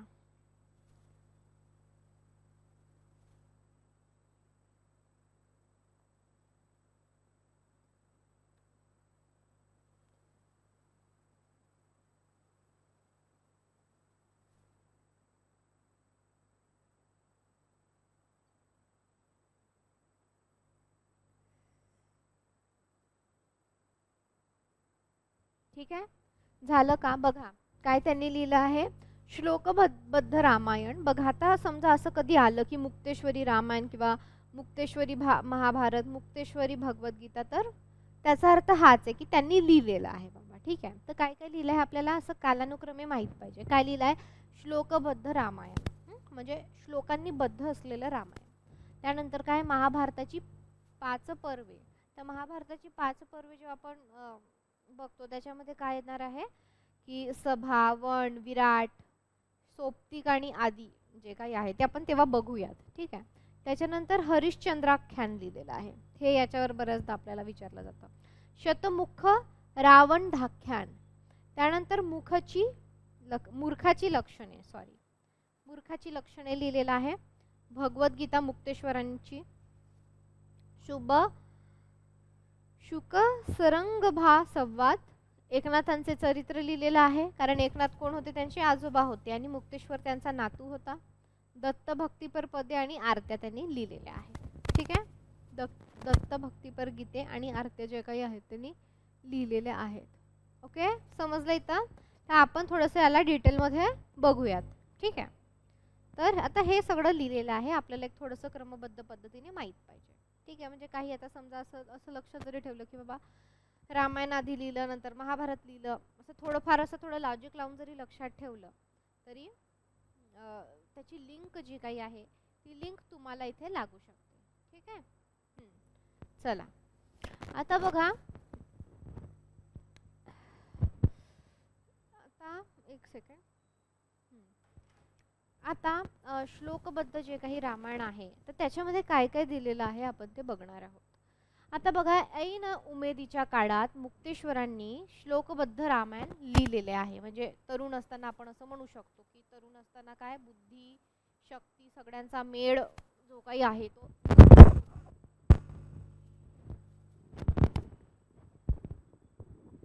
ह्या पद्धतीने जे काही आहे म्हणजे त्यांच्या तरुणपणाच्या काळामध्ये, तारुण्याच्या काळामध्ये जे काही आहे श्लोकबद्ध रामायण लिहिलेलं अशी एक मान्यता किंवा असं एक आहे.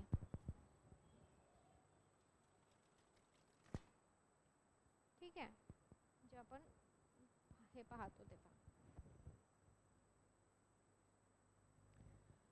त्यानंतर ही त्यांची प्रारंभीची रचना होती. आता त्यांची आपण ओबी संख्या पाहिली तर ती 661 आहे. हे काय आपल्याला विचारत नाही, पण एक माहितीसाठी पटकन लिहून घ्यायचं मी सांगते तेव्हा.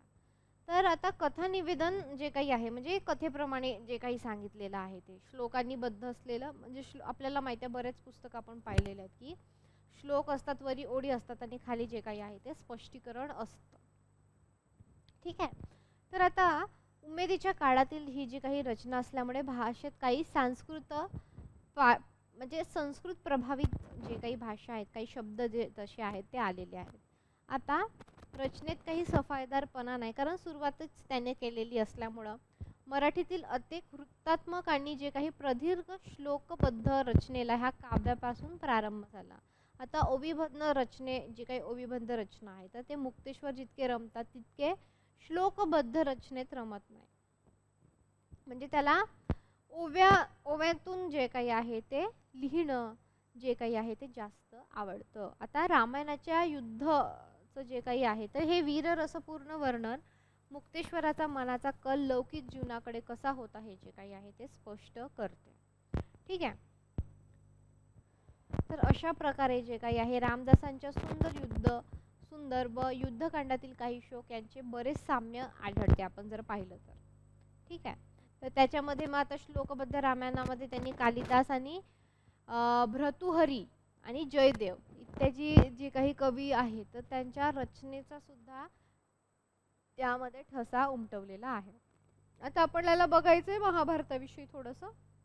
ठीक आहे. ही तर मुक्तेश्वरी महाभारत असं सुद्धा म्हटले जाते की आता ज्या काव्यामुळे मुक्तेश्वरांना अभ्यासकाकडून साहित्य सम्राट, महाराष्ट्रातल्या साहित्यातला कोहिनूर, कविवर, कलाकवी, ओविका कवीचा ईश्वरू असं जे काही बिरुदे मिळाली आहे ती काव्य रचना म्हणजे मुक्तेश्वरी महाभारत. आता इथे महाभारतची पर्वे किंवा हे लिहिलंय तर तुम्ही इथे साईडलाच ब्रॅकेटमध्ये लिहा. हे मी पुसते, तुम्ही लिहून झालं असेल तर लिहायचे मुक्तेश्वरी महाभारत. एक मिनिट, दुसरा जो काही पॉइंट आहे तिथं साईडला ब्रॅकेटमध्ये लिहा. काय हे खूप महत्त्वाचं आहे.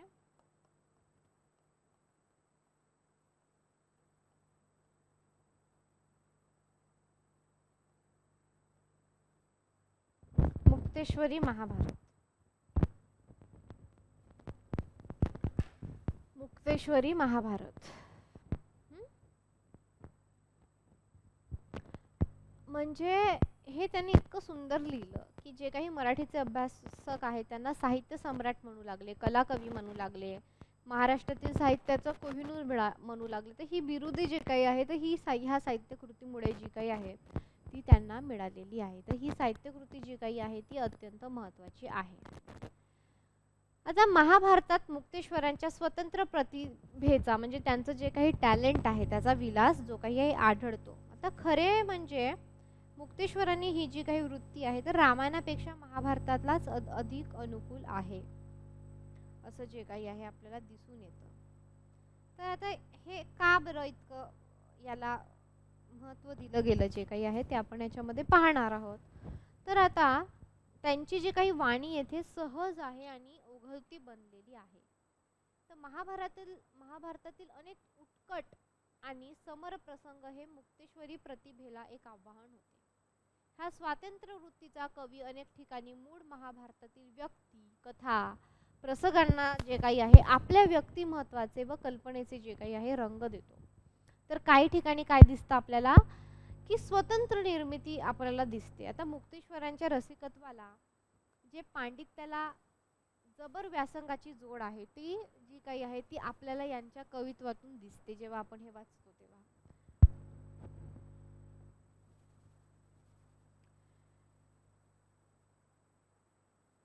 आता भारताद्वारे प्राकृत कवितेंनी लिहिलेल्या काही टीकांमधील दोष सुद्धा याच्यामध्ये मुक्तेश्वरांनी दाखवलेले आहेत.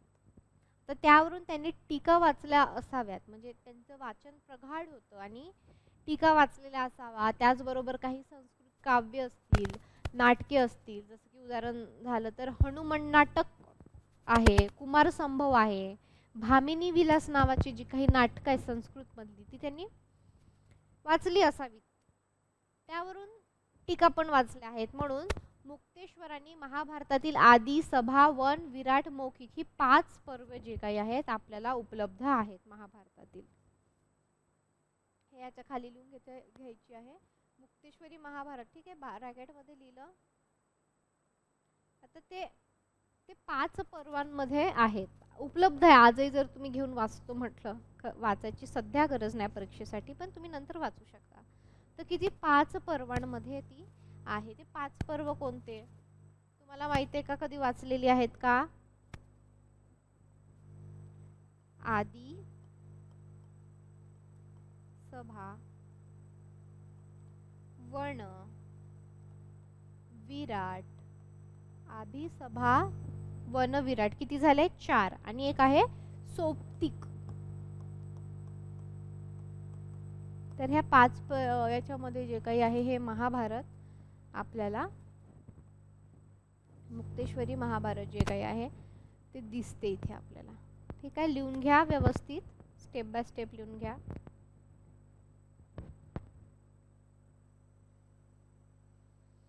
आता आपल्याला बऱ्याच ठिकाणी असं दिसलेलं आहे की एखादं साहित्य लिहिलेलं आहे, एखादी काहीतरी कलाकृती आहे, तर तिथे ईश्वराला नमन केलेलं आहे, वंदन केलेलं आहे, त्यांची आठवण काढलेली आहे. आणि त्यापासून काय झालेलं आहे, ती जी काही साहित्यकृती आहे त्या साहित्यकृतीला सुरुवात झालेली आहे.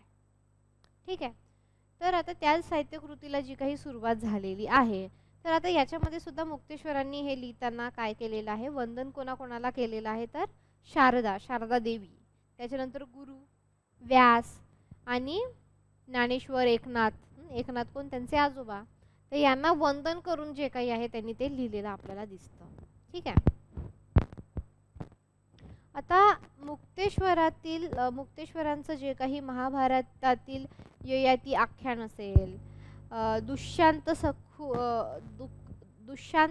शकू व्याख्यान एक आहे ते असेल, किंवा याच्यामध्ये आपल्याला दिसतं म्हणजे बऱ्याच जे काही पार्ट्स किंवा प्रकरण म्हणतो, तर ते त्यांनी अगदी त्यांचं जे काही स्वभाव वैशिष्ट्य आहे त्यांच्या पात्रांतलं ते अतिशय सूक्ष्मपणे त्यांनी त्याचं जे काही आहे ते निरीक्षण केलेलं आहे, म्हणजे रंगवलेलं आहे सूक्ष्मपणे. आणि त्याच्यामुळे काय झालं की मुक्तेश्वरांची जी काही व्यक्तिचित्र होती ती अगदी काय झाली आहे, स्मरणीय झालेली आहे. म्हणजे काय आहे, ती लक्षात राहतात. किंवा एखादा व्यक्ती तो कसा आहे, काय आहे, कसं केलं, अगदी सूक्ष्मपणे जे काही आहे ते निरीक्षण त्यांनी तिथे वर्णवलेलं आहे.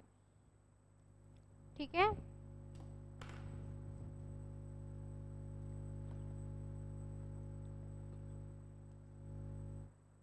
आपले जे पेपर सेटर असतात तर त्यांनी बाबा कोणती साहित्यकृती लिहिली आहे किंवा ही साहित्यकृती कोणाची आहे, त्याला कालक्रमाने लावा, कोणी काय म्हटलंय, कोणाचं काय मत आहे, यांच्यामध्ये फार इंटरेस्ट आहे त्यांना. जर तुम्ही PYQ पाहिले, PYQ म्हणजे काय, प्रिव्हियसली आस्क्ड क्वेश्चन, म्हणजे मागील वर्षाचे जे काही प्रश्न आहेत ते तुम्ही काय करायचे. आता याच्यामध्ये बघा की मागील मी तुम्हाला सांगितलं, मी तुम्हाला वेबसाईट पण सांगितली सेटची, नेटची. आपण पहिले जे 2 आपले लेक्चर्स आहेत, तर पहिले 2 लेक्चर्स आपण अगदी त्याच्यावर घालवलेले आहेत. करेक्ट, समझ रहे हो मैं क्या बोल रही हूँ? समजतंय का मी काय म्हणतेय का नाही?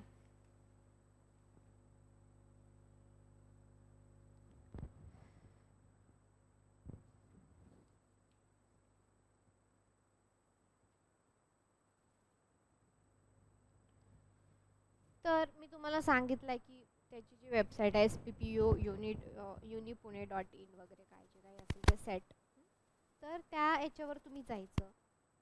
मी तर म्हणेल की जेवढ्या पण प्रश्नपत्रिका अवेलेबल आहे, उत्तरपत्रिका काय ते खूप दिलेले आहेत त्यांनी. तर सुरुवातीला काय करा ना, मागील 5 वर्षीच्या प्रश्नपत्रिका पेपर 1 पेपर 2 काय करायचं आहे, पेपर 1 आणि पेपर 2 काय करायचं, डाउनलोड करायचं. आता तुम्हाला 15 ऑगस्टला सुट्टी आहे, त्याच्यानंतर रविवारी सुट्टी आहे, परत एक काहीतरी 27 तारखेची पण कसली तरी सुट्टी आहे. ह्या महिन्यात सुट्टी आहे, तुम्हाला लेक्चर नाही आहे. आणि मी तुम्हाला काय सांगितलं, तुम्हाला अभ्यास किती करायचा आहे, जर तुम्हाला लवकर परीक्षा पास व्हायचं 6 महिन्यात उरकवून टाकायचं आहे.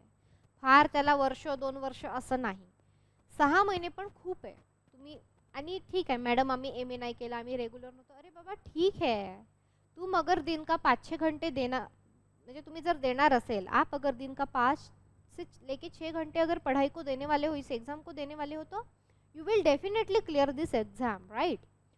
म्हणजे तुम्हाला काय करायचं आहे की मॅडम आम्ही नीट लेक्चर केलं नाही, मॅडम मला 50% हे होतं, ते होतं, अमकं होतं, ढमकं होतं, काही ठीक आहे, एक्सेप्ट, स्वीकार करा. पण आता मी तुमच्या सोबत आहे, बरोबर आहे, हा क्लास आहे, तुम्हाला स्टायपेंड आहे, सगळ्या गोष्टी आहेत. तर तुम्ही काय करायचं आहे की रोज नित्य नियमाने एक 5-6 तास आपला अभ्यास झाला आणि नंतर नंतर तो वाढवत नाही तुमच्या ॲबिलिटीनुसार. तर काय करायचं की ह्या ज्या काही जे क्लासमध्ये शिकवतं ते अगदी व्यवस्थित मन लावून शिका, त्याच्या नोट्स काढा. काही डाऊट असतील तर तुम्ही इथे मला विचारा, मी तुमच्यासाठी इथे त्याच्यासाठीच आहे, शिकवण्यासाठी, तुमचे कमेंट्स, तुमचे जे काही डाऊट्स आहे ते सॉल्व करायला. त्यानंतर तुम्ही काय करा, मागील वर्षी प्रश्नपत्रिका आणि फक्त त्याला चाळा की बाबा त्याला सोडवायचं नाही, काय नाही. काय करा, आणि आज जे पुस्तक सांगितलं एक निराली, ज्याला सगळं घ्यायचं, ज्यांना वेळ आहे भरपूर, काय वाचूशा वाटते वाचा, नाहीतर मग एक पुस्तक आहे निराली पब्लिकेशनचं ते वाचा. आणि त्या व्यतिरिक्त आपल्याला काय करायचं की सिलेबस तुम्हाला सांगितलं पहिल्याच दिवशी की तो डाउनलोड करून प्रिंट काढून त्याला चिटकवा, म्हणजे कळेल आपण काय वाचतोय काय नाही. न्यूजपेपर बघा, ते चॅनल बघा मी सांगितलेलं जाऊन. त्यानंतर हे 5 वर्षाच्या ज्या काही प्रश्नपत्रिका आहे त्या तुम्ही प्रिंट काढा. तुम्ही कोणत्याही प्रिंटरवाल्याकडे गेलो तर तुम्हाला काढून देणार ते. तिथं जायचं आणि त्याला म्हणायचं बा आम्हाला ही प्रिंट काढून दे त्या वेबसाईटला. ते काही आता खूप मोठा विषय राहिलेला नाही आहे. किंवा तुम्ही डाउनलोड करा, त्याला म्हणा, त्याला पाठवा आणि त्यांना म्हणा की आम्हाला काढून द्या. ते फक्त पाहायचे की बाबा कसे कसे प्रश्न विचारलेले आहेत. सिलेबस बघायचा, प्रश्न बघायचे, सिलेबस बघायचा, प्रश्न बघायचं. मुक्तेश्वरांविषयी विचारलेले, संत वारकरी संप्रदायाबद्दल विचारले का, लोकसाहित्याबद्दल विचारले, भारुड्यांबद्दल विचारलेलं आहेत का, जे कोणी प्रसिद्ध साहित्यकृती किंवा प्रसिद्ध व्यक्तिमत्व आहे, भालचंद्र नेमाळेंवर सारखे प्रश्न येतात, सारखे ऑप्शनमध्ये असतात ते. मग आपण एकदा ह्या व्यक्तीला एकदम सगळं साहित्यकृतीपासून काय काय दिलेलं आहे ते करून टाकूयात का, म्हणजे काही प्रश्न येऊ दे आपल्याला सोडवता येईल. हे फक्त वाचा तुम्ही, म्हणजे तुम्हाला कळेल, ठीक आहे. आणि तुम्ही असं अभ्यास करा. त्याच्यामुळे सुट्टी आहे म्हणून गावाला जाऊन येतो मग काहीतरी करत बसतो, अशा प्रकार प्लीज तुम्ही करू नका इथे, कळतंय. तुम्ही आता 6 महिने डेडिकेटली अभ्यास करा. 6 दिवस खूप डेडिकेटली अभ्यास करता, रविवारी सुट्टी घ्या, अर्धा दिवस सुट्टी आहे, तुमच्या मनानुसार तुम्ही प्लॅन करा, तुम्ही स्ट्रॅटेजी बनवा, प्लॅनिंग करा, सगळी प्लॅन लिहून काढा. तुम्हाला वाटत असेल की त्या प्लॅनिंगमध्ये माझी मदत तुम्हाला लागत असेल तर तुम्ही डेफिनेटली माझी मदत घ्या, ठीक आहे. तर तुम्ही असं करायला पाहिजे. आता 15 आता तारखेला सुट्टी आहे, मग चला आता मजा करूयात, काहीतरी फिरूयात, मग टाकूयात, मग स्टेटस, सोशल मीडिया. थोडंसं 6 महिने शांत बसा, परीक्षा द्या, छान पास व्हा. नाहीतर मग आता अभ्यास नाही केला तर मग परत तुम्हाला ते रिपीट करावं लागेल. तर मग असं आहे की एक ही झटके मी निकललो तुम, दॅट इज बेटर थिंग.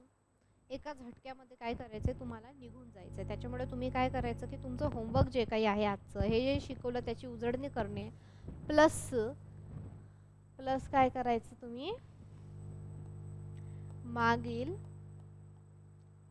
5 वर्षाच्या प्रश्नपत्रिका तुम्ही डाउनलोड करा.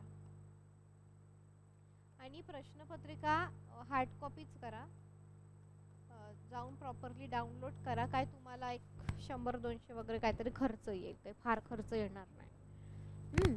त्याला PYQ म्हणजे काय, previous year questions. Okay. So हे जे काही प्रिव्हियस इयर क्वेश्चन आहे याचा अर्थ काय होतं, मागील वर्षीय प्रश्नपत्रिका.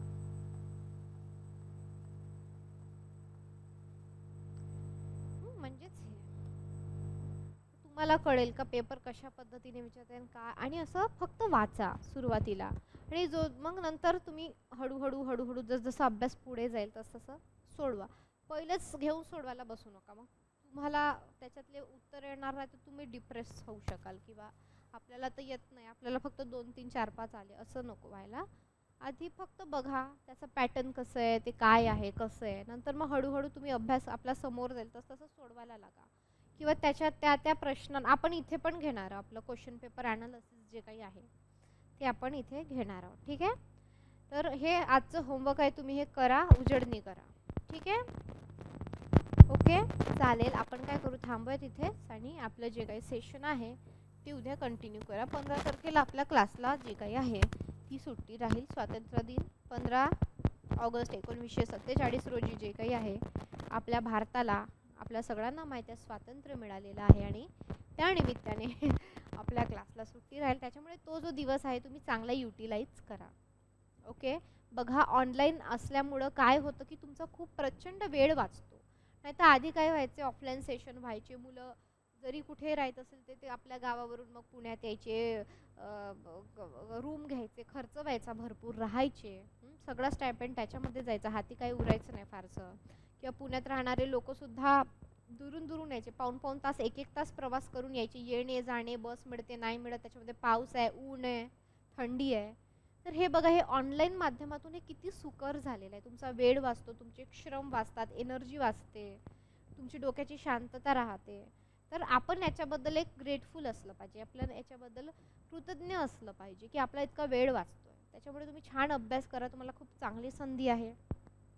प्लस तुम्हाला स्टायपेंड आहे, त्याच्यामुळे तुम्ही हे प्रश्नपत्रिका काढा, पुस्तकं घ्या, वाचा, लिहा, सगळं करा आणि ह्या जर्नीत मीही तुमच्यासोबत आहे. काही अडचण असेल तुम्ही प्लॅन करा, मला विचारा की मॅडम हे वर्कआउट होत नाही आहे बाबा, कसं करायचं, तर मी ते तुम्हाला सांगेल. उद्या आपण जे काही मुक्तेश्वर कंटिन्यू करूयात आपलं, ठीक आहे. नंतर आपण मग हळूच म्हणजे नंतर आपण एक महानुभव पंथाकडे वगैरे वळूया. ठीक आहे, चालेल मग, ठीक आहे, थांबूयात आपण इथे.